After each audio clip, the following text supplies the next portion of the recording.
Brought to you by WikiVidi.com. Pine tar incident. The pine tar incident was a controversial incident during an American League Baseball game played between the Kansas City Royals and New York Yankees on July 24, 1983 at Yankee Stadium in New York City. With his team trailing 4-3 in the top half of the ninth inning with 2 outs, George Brett of the Royals hit a 2-run home run to give his team the lead. However, Yankees manager Billy Martin, who had noticed a large amount of pine tar on Brett's bat, requested that the umpires inspect his bat. The umpires ruled that the amount of pine tar on the bat exceeded the amount allowed by rule, nullified Brett's home run and called him out. As Brett was the 3rd out in the 9th inning, with the home team in the lead, the game ended with a Yankees win. The Royals protested the game, and American League President Lee MacPhail upheld their protest, and ordered that the game be restarted from the point of Brett's home run. The game was restarted on August 18 and officially ended with the Royals winning 5-4. Incident. Playing at New York's Yankee Stadium, the Royals were trailing 4-3.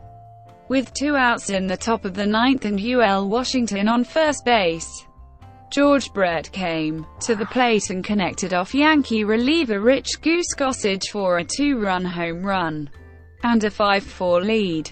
As Brett crossed the plate, New York manager Billy Martin approached rookie home plate umpire Tim McClelland and requested Brett's bat be examined. Earlier in the season, Martin and other members of the Yankees had noticed the amount of pine tar used by Brett, but Martin had chosen not to say anything until it was strategically useful to do so.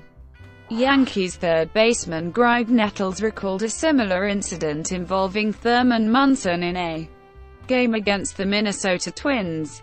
According to Nettles' autobiography Balls, Nettles claims that he actually informed Martin of the pine tar rule, as Nettles had previously undergone the same scrutiny with his own bat while with the Twins.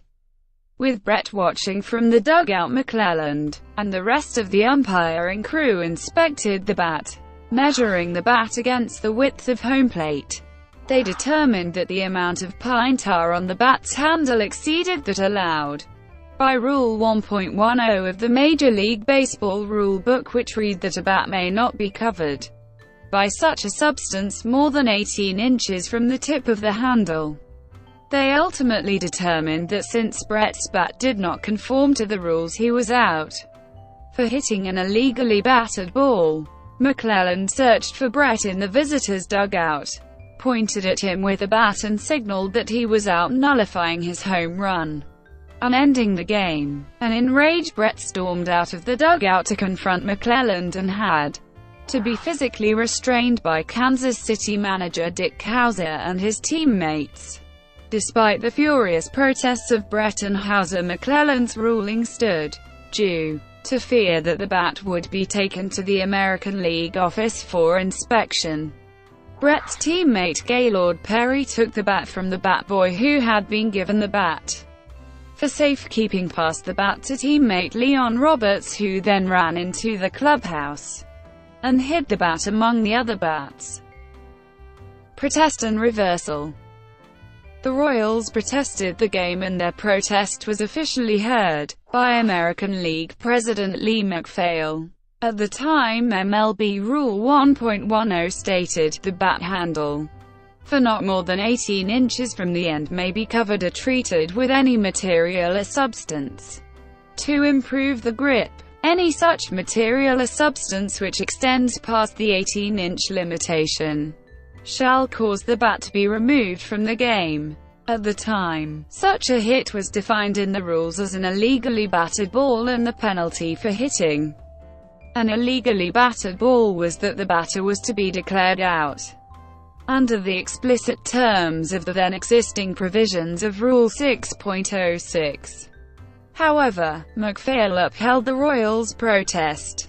In explaining his decision, MacPhail noted that the spirit of the restriction on pine tar on bats was based not on the fear of unfair advantage, but simple economics. Any contact with pine tar would discolor the ball, render it unsuitable for play, and require that it be discarded and replaced, thus increasing the home team's cost of supplying balls for a given game.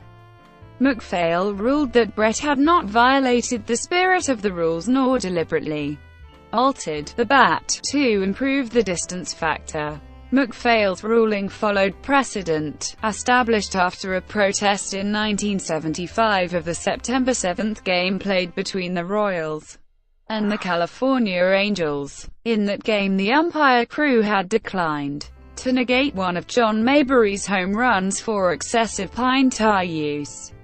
MacPhail, who also heard this protest, upheld the umpire's decision, with the view that the intent of the rule was to prevent baseballs from being discolored in gameplay, and that any discoloration that may have occurred to a ball leaving the ballpark did not affect the game's competitive balance.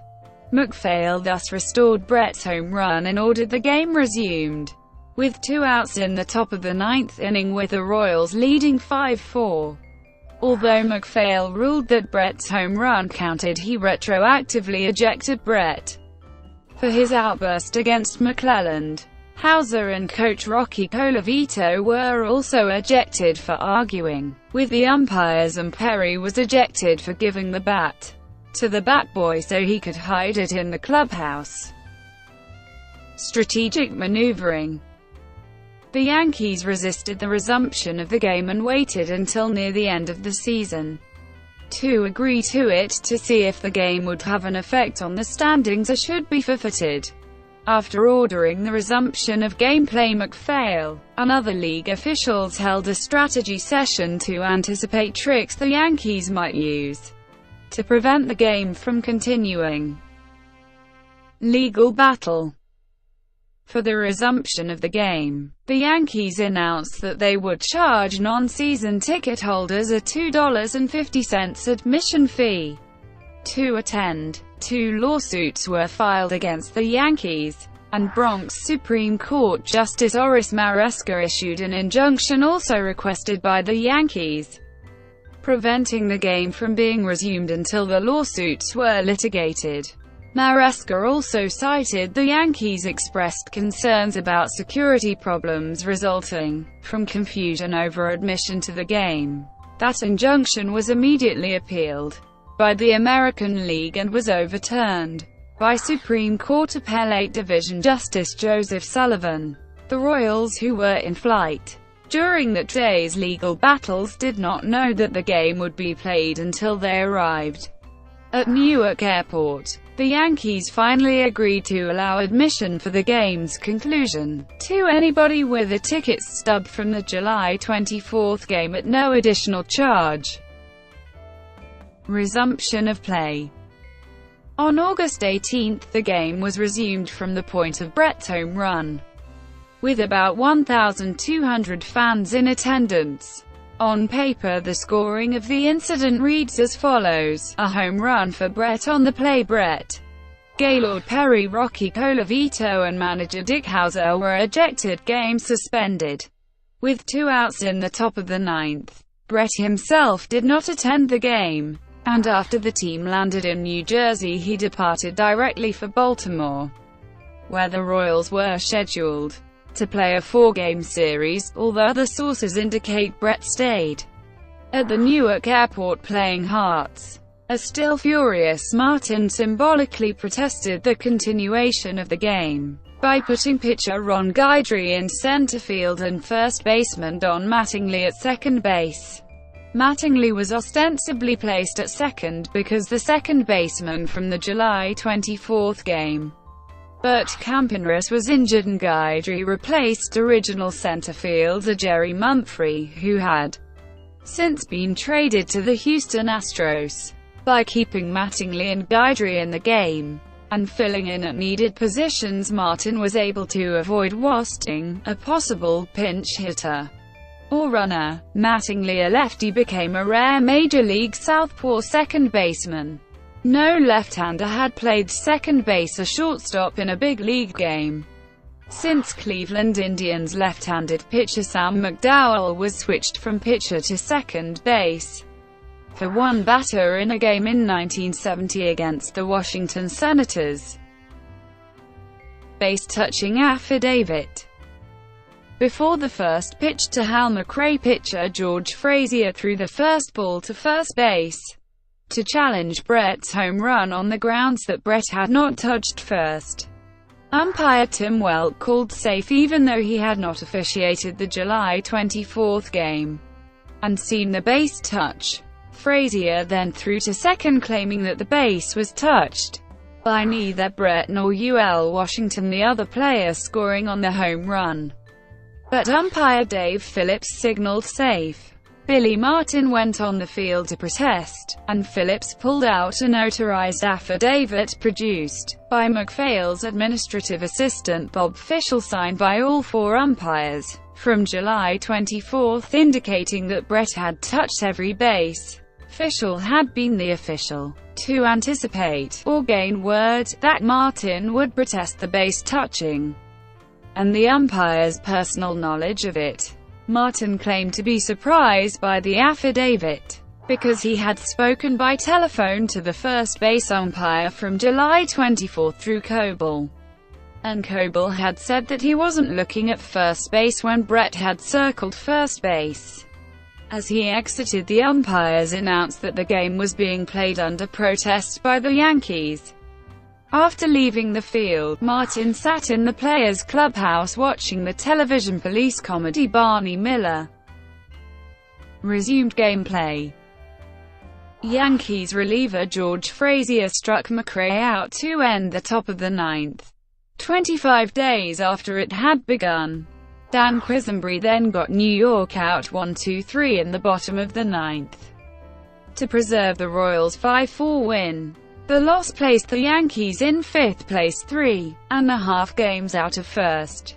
Quisenberry gained his league-leading 33rd save, while Mattingly lost a 25-game hitting streak. Aftermath. The bat is currently on display in the Baseball Hall of Fame, where it has been since 1987. During a broadcast of Mike, ESPN analyst Tim Kirkhian stated that Brett used the bat for a few games after the incident until being cautioned that the bat would be worthless if broken. Brett sold the bat to famed collector and then partial owner of the Yankees Barry Halper for $25,000, had second thoughts, repurchased the bat for the same amount from the collector, and then donated the bat to the Hall of Fame. The home run ball was caught and sold by journalist Ephraim Schwartz to Halper for $500 plus 12 Yankees tickets, as well as Schwartz's ticket stub. Halper also acquired the signed business card of Justice Orest V. Maresca, who had issued the injunction, and the can of Oriole pine tar Brett had used on the bat. Gossage later signed the pine tar ball Barry I threw the thing. The winning pitcher for the Royals was reliever Mike Armstrong, who went 10-7 that year in 58 appearances, notching career highs in wins and games. In a 2006 interview, Armstrong said an angry Yankees fan threw a brick from an overpass at Kansas City's bus, cracking the windshield as the Royals were leaving for the airport after the resumed game. It was wild to go back to New York and play these 4 outs in a totally empty stadium, Armstrong said in 2006. I'm dressed in the uniform and nobody's there. Before a scheduled game against the Yankees at Kauffman Stadium on May 5, 2012, the Royals gave each fan who attended the game a replica baseball bat designed to look like the one Brett used with the pine tar. Brought to you by WikiVidi.com. Would you like to know more?